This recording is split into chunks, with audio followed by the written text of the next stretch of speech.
So I first started working around the music industry about 9 years ago. This was when I was doing some research on mental health amongst working musicians. So my original path started in academia with research, and then it was in 2021, so 4 years ago now, where I met Tonic Music, and I met our CEO, Steph Langen, and from that meeting it led to me eventually starting work at Tonic Music, originally as the Tonic Rider Coordinator and now as the Programs Lead. And it's interesting because my story and Tonic Music's story kind of goes together, because Tonic Music launched in 2012, originally for music workshops for the general public, but we're always with kind of an eye on work around working musicians and people who work in the music industry in terms of their mental health. So at that time, that's when we launched a Tonic Rider program.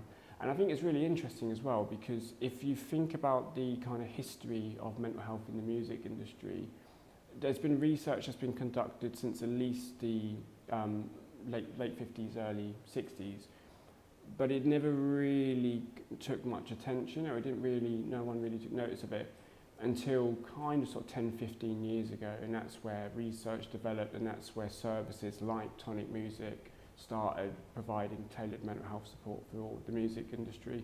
And we can see with working musicians, there's kind of the occupational stresses like performance anxiety, like creative pressures, like the effects of sort of physical health on mental health, so whether that's sort of hearing loss, whether that's sort of vocal damage, whether it's musculoskeletal, to then more of kind of the industry pressures where you've got sort of the lack of income, sort of the inconsistency of work, where you've got kind of the negative comments that you can get, that kind of negative feedback, to more the kind of modern day pressures such as like digital burnout. You know, once upon a time musicians would you perform on stage, you record an album, but private life is a little bit more private. Still, the pressures of fame, but now with artists in particular, you're having to promote yourself online all the time. So it's become very much a 24/7 job. It's like the 24/7 job become even more 24/7. So we see a lot of these stresses come through. Obviously, in the last few years, we've had the particular effects of the COVID-19 pandemic and what that's done economically, the effects of Brexit on touring, the effects of venues closing down, festivals closing down, the effects of streaming on artists like the low income. So all these key campaigns that we see, we sometimes forget to connect the mental health impact with those.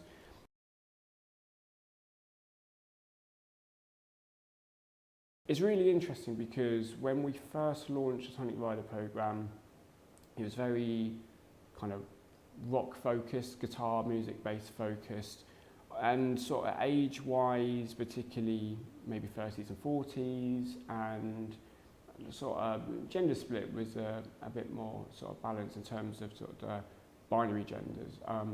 What we're seeing now in terms of work we do, so we're seeing a lot more 18 to 25-year-olds come in, so we've got a dedicated Tonic Futures package for young people who work in music. So that's essentially almost like a junior Tonic Rider program. So if you can still go on to Tonic Rider, but if there's a bit intimidating, there's specifically 18 to 25-year-old support.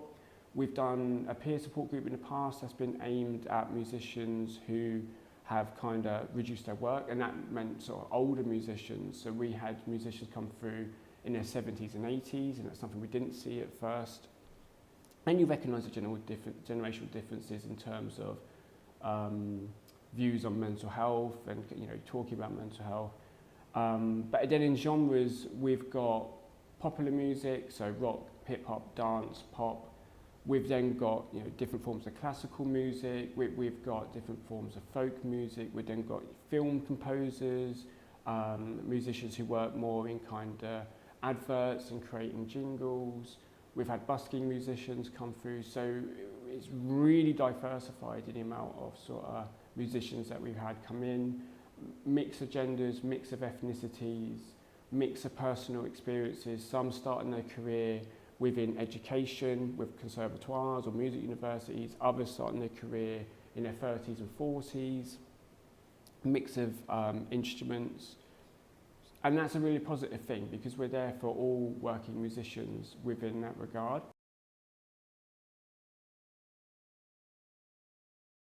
So one of the things we wanted to highlight with the work we do is there's been a lot of focusing on awareness, and that's great. We kind of 10 years of mental health awareness in the music industry, but we're focusing on changing that awareness to action. So really doing key action, support that is tailored to the music industry.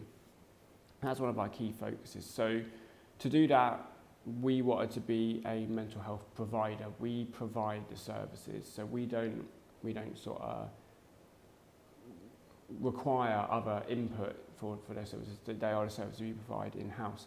And we provide 4 levels of mental health support. So the first level we provide is therapeutic sessions. So we provide psychotherapy, counselling, CBT, one-to-one support sessions. We provide peer groups. So these are open peer support groups, themed peer support groups like ADHD, women, music performance anxiety. We also do a drop-in group that's a weekly peer support group. We do a range of preventative workshops. So we do workshops on emotional resilience, on ACT skills, on substance use awareness. And we also do training courses, so fully accredited mental health first aid and suicide first aid light. We provide that on a programme for free online to anyone based in the UK who works in the music industry. But that's taken a bit of time to develop that programme in that sort of way, because originally we started with one peer support group and a mental health first aid course. So it does take time to develop, and I think we're very privileged to be able to work alongside fellow charities within the music industry, including the Royal Society of Musicians. And that's really important we do that partnership working, because the need for such services is so wide, not one charity can meet that need. So it's really important that we work together.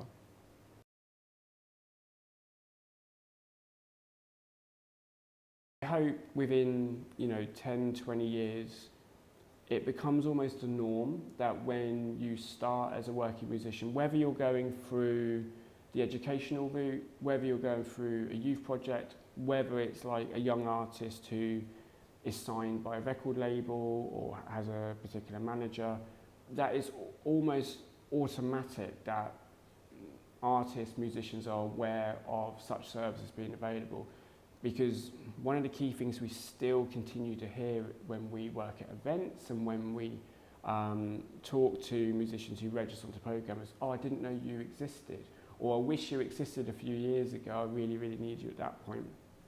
So it'd be really amazing achievement, not just for us, but fellow charities in the field, that we establish that all working musicians know about the services available to them.